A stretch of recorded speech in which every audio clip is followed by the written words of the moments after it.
இச்செய்தியை வழங்குபவர் Aalayam associates private limited property developers. Aalayam associates private limited, number 52, third floor, 3B, Ram Darbar, Sterling Road, Nungambakkam, Chennai 6,34,000.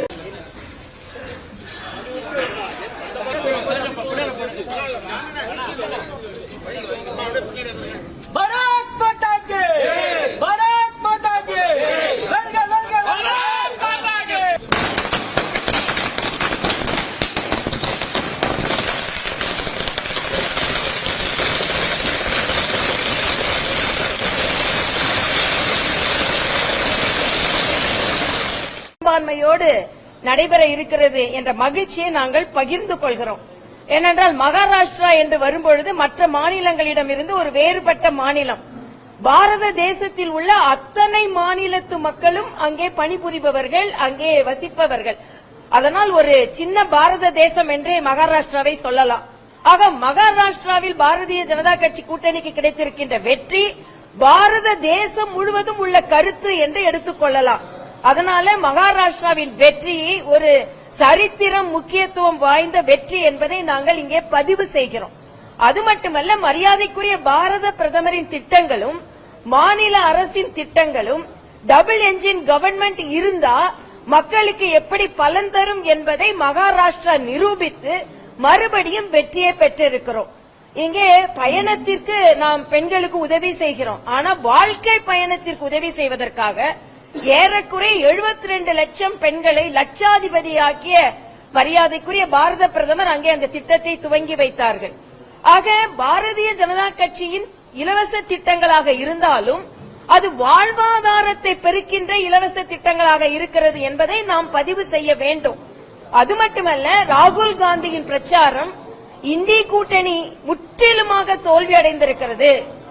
இந்தியாவின் பிரதமராக இருப்பவரை குஜராத் உங்களுக்கு வெற்றி பெற வேண்டுமா என்று ஒரு குறுகிய மனப்பான்மையோடு அவர்கள் செய்த பிரச்சாரம் எடுபடவில்லை என்பதை நான் இங்கே பதிவு செய்கிறேன்.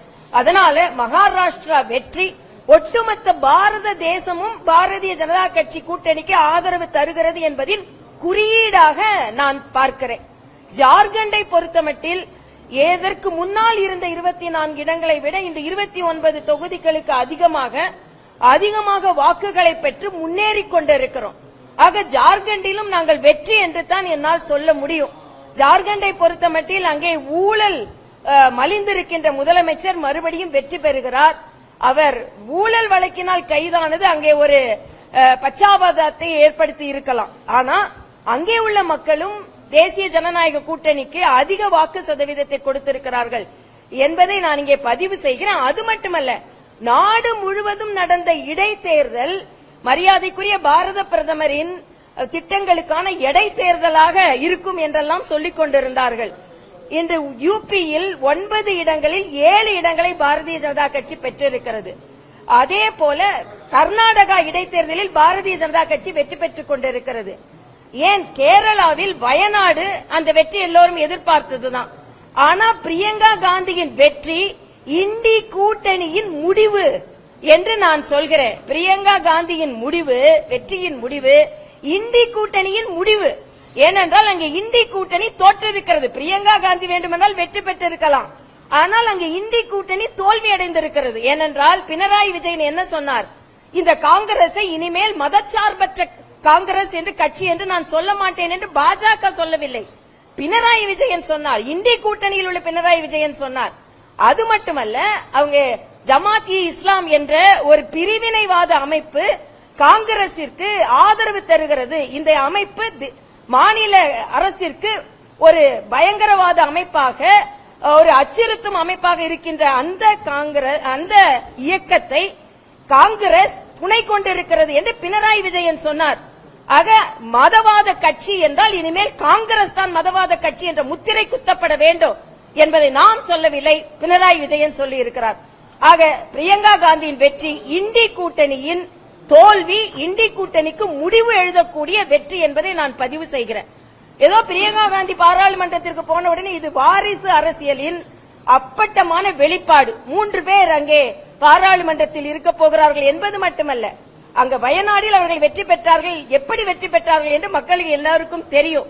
ஆனால் ராகுல் காந்தி அந்த வயநாடு மக்களை ஏமாற்றினார். அந்த மக்கள் மறுபடியும் வாக்களித்திருக்கிறார்கள் என்றால் எந்த தொகுதியாக இருந்தாலும் மக்களின் தீர்ப்பை ஏற்றுக்கொள்கிறோம். ஆனால் இது வாங்கப்பட்ட வெற்றி என்பதும் அந்த கூட்டணியின் பிரிவினையை ஏற்படுத்தி வாங்கப்பட்ட வெற்றி என்பதையும் நான் இங்கே பதிவு செய்கிறேன். இல்ல பாரத் இப்போ ஒன்றை தான் நான் மக்களுக்கு சொல்லிக்கொள்ள ஆசைப்படுகிறேன். எல்லா மாநிலங்களிலும் பாரதிய ஜனதா கட்சி மீது நம்பிக்கை வைத்து மரியாதைக்குரிய பாரத பிரதமர் அவர்களின் திட்டங்களின் மீது நம்பிக்கை வைத்து மக்கள் வாக்களிக்கிறார்கள். அந்த நம்பிக்கையை தமிழக மக்களும் பெற வேண்டும் என்பது எங்களது கோரிக்கை. 2026 அந்த நம்பிக்கையை வைத்து எங்களுக்கு நிச்சயமாக வெற்றி கிடைக்கும் என்று நாங்கள் நினைக்கிறோம். ஏனென்றால் இன்று நான் ஏற்கனவே சொன்ன மாதிரி மத்திய மாநில அரசுகள் ஒரே ஆட்சியாக இருந்தால் அந்த மாநிலத்திற்கு எவ்வளவு நல்லது கிடைக்கும் என்பதை மகாராஷ்டிரா நிரூபித்திருக்கிறது. ஆனால் இங்கே மரியாதைக்குரிய முதலமைச்சர் என்ன சொல்றார் என்றால், மென்மையாக பேசாதீர்கள், பாராளுமன்றத்தில் போய் வன்மையாக பேசுங்கள். பேசிக்கிட்டே இருக்க வேண்டியதுதான், நீங்க ஒன்னும் நீங்க செய்ய முடியாது. இதைத்தான் நான் சொல்றேன். அதாவது இங்க 40 பேர் போய் பேசிக்கிட்டே இருக்க வேண்டியது, கத்திக்கிட்டே இருக்கலாம், நீங்க எதுவும் சாதிக்க முடியாது.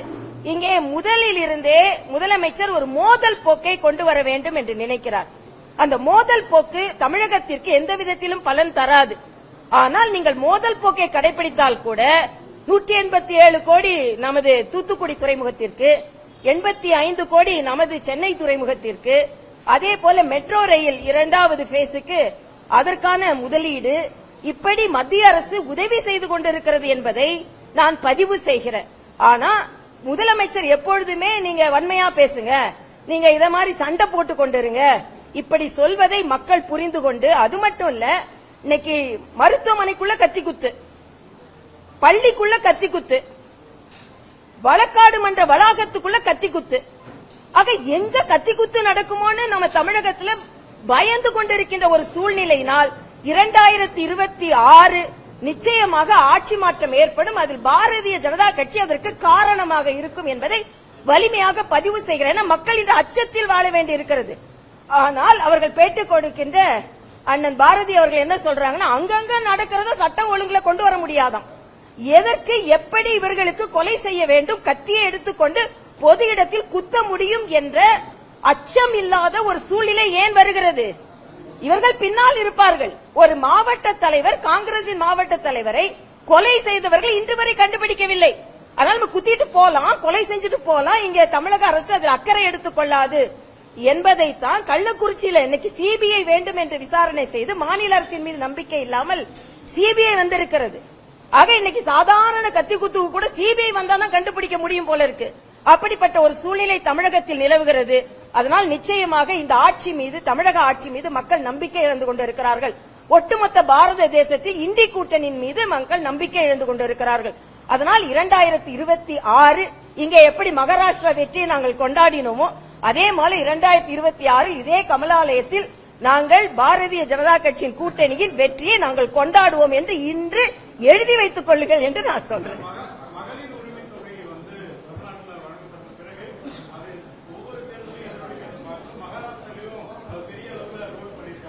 இல்ல அதைத்தான் நான் இங்க சொன்னேன். மகாராஷ்டிரால உதவித்தொகை எப்படி கொடுத்தாங்கன்னா, லட்சாதிபதியான மகளிர்னு கொடுத்தாங்க. ஒரு 72 லட்சம் மகளிருக்கு அவர்கள் லட்சாதிபதி ஆகுவதற்காக. ஆக நான் என்ன சொல்றேன்னா, வாழ்வாதாரத்தை மேம்படுவதற்கான திட்டங்களை கொடுக்கிறார்கள். அதனால் நம்ம ஒரு திட்டங்கள் என்பது அந்த நேரத்தில் அவங்களுக்கு பலன் பெற்றுவிட்டு அந்த நேரத்தில் இல்லாம நீங்க வாழ்வாதாரத்தை பெருக்குவதற்கான திட்டங்களாக கொடுக்க வேண்டும். அதைத்தான் மகாராஷ்டிரா செய்திருக்கிறது. திமுகவுக்கு முன்னாலே இல்ல உதவித்தொகை திராவிட முன்னேற்ற கழகத்திற்கு முன்னாலேயே மத்திய பிரதேசத்தில் கொடுக்கப்பட்டது. அதனால இது திமுக வேணா வேற எங்க இருந்து எடுத்திருக்கலாமே தவிர திமுக இருந்து மற்றவங்க எடுத்தாங்கன்னு என்னால சொல்ல முடியாது. 2026 ஆட்சியில் பாஜக பங்கு பெறும், இதை நான் தெளிவாக சொல்கிறேன்.